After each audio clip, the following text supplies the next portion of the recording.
Mathieu Péché et Gauthier Claus collectionnent les titres européens et mondiaux. On se souvient notamment de leurs prestations aux Jeux Olympiques de Londres, où ils ont loupé de peu le podium, arrivant à la 4e place. Le duo de kayakistes, partenaire de Cap France, compte bien gravir de nouvelles marches à Rio. Je les ai rencontrés à Épinal, dans leur club d'origine, où ils s'entraînent encore souvent, juste avant qu'ils ne s'envolent pour la Coupe du Monde qui s'est achevée hier. Rencontre avec deux génies du kayak. Mathieu Péché, Gauthier Claus, bonjour. Alors, quadruple champion européen, champion du monde, enfin, j'en passe des meilleurs, tout près du podium des JO à Londres. Comment a démarré votre rencontre tous les deux? Ici, à Épinal, juste derrière nous, sur les bords de la Moselle. Ouais, c'était assez simple puisqu'on goûtait assez jeune déjà plusieurs sports dans la ville d'Épinal. Et Gauthier a testé le canoë-kayak et il m'a appelé pour la séance suivante. Et on s'est tout de suite pris au jeu, que ce soit là, sur la Moselle, juste devant le club, ou bien au centre-ville, sur le bassin d'eau vive. Et puis après, au fur et à mesure, des résultats, etc., on a continué et on en voulait toujours plus. Cette rencontre s'est faite vous aviez quel âge à peu près ici sur la ville d'Épinal? Vous étiez en école ensemble? On a commencé vers 6 ans et demi, 7 ans à peu près. Mais je pense qu'on se connaissait un peu avant, on était jeunes, alors. Nos parents se connaissaient surtout. Et ouais, voilà, c'est 6 et demi, 7 ans à peu près. Comment s'organise une vie de séiste? C'est comme ça qu'on dit, hein, vous nous expliquerez éventuellement. Entre la vie privée, la vie sportive, c'est quelque chose qu'on gère facilement, j'imagine un peu comme tous les sports. Il faut essayer de jongler. C'est vrai que nos parents nous ont toujours dit déjà, on faisait études et sports, donc c'est-à-dire qu'on allait au lycée, au collège, et les soirs on pouvait aller faire du bateau. Donc ça c'était notre projet de vie initial. Et après, au fur et à mesure, il faut essayer après les études, il faut essayer de faire la part des choses entre la vie privée et le bateau. Vous êtes en partenariat avec Cap France.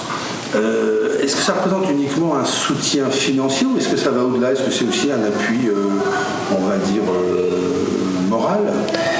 En fait, c'est assez simple. Tout ça a commencé en 2009, je dirais. Gauthier s'est blessé et on a fait une année blanche. Donc on n'a pas pu concourir le circuit international. Donc moi, j'ai cherché à travailler pendant que lui réparait son épaule. Et j'ai travaillé à Cap France à Saint-Dié, à la Baule, en tant qu'animateur sportif pour les adultes. Et du coup, c'est là que j'ai rencontré M. Cochet. Et je voyais bien que j'intégrais comme une sorte de grande famille. Et au fur et à mesure, j'ai gardé contact avec M. Cochet et ça s'est fait assez naturellement, ce partenariat sportif. Vous vous entraînez toujours tous les deux ensemble ou vous vous entraînez individuellement? Comment ça se passe concrètement? On a plusieurs types d'entraînement. C'est-à-dire que la majorité du temps, on le passe en canoë biplace, bien sûr. Mais on a d'autres temps dans l'année. Plus on s'éloigne des compétitions, en fait, plus on va toucher à d'autres sports, comme la course à pied, le vélo, l'escalade, et aussi beaucoup de musculation. Donc tout ça, forcément, on le pratique tout seul. On monte aussi de temps en temps un peu sur l'eau tout seul en canoë monoplace. Mais voilà, dès qu'on s'approche des compétitions, on recherche tout de suite cette synchro et on remonte ensemble dans le bateau. Voilà. Est-ce que vous tolérez en canoë des infidélités? Vous entraînez avec d'autres?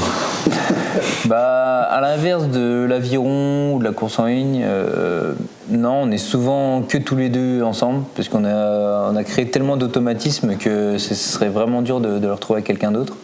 Après, des fois, pour rigoler, on emmène du monde, mais pas en compétition.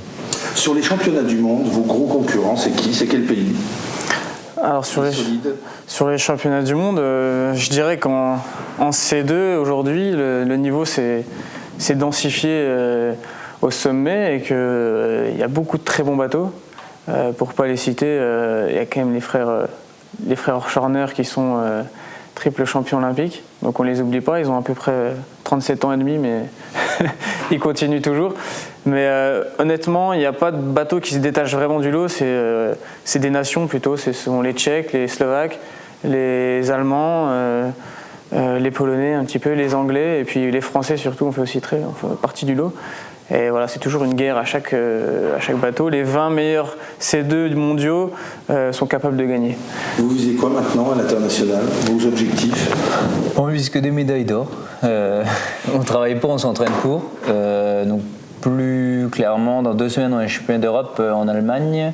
Ensuite, en septembre prochain, on a les championnats du monde à Londres, donc sur le bassin olympique. Et l'année prochaine, on vise clairement la sélection française déjà pour aller aux Jeux de Londres, donc pour représenter la France. Aux Jeux de Rio quand même. Hein. Pardon. Pour les Jeux de Rio, parce qu'il n'y a qu'un seul bateau qui y va. Ça vous a marqué, hein, les Jeux de Rio? Ouais, ça nous a marqué. C'est resté là. Et donc, bien sûr, la médaille d'or aux Jeux de Rio. Bon, super. Ben, on est avec vous. Merci. Merci à tous les deux. C'est gentil.